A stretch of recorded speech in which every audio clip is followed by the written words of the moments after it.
أعوذ بالله من الشيطان الرجيم بسم الله الرحمن الرحيم ولو أننا نزلنا إليهم الملائكة وكلمهم الموتى وحشرنا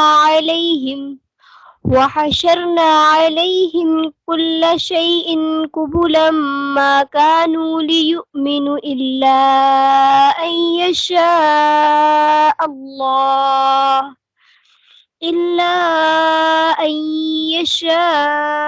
الله ولكن أكثرهم يجهلون.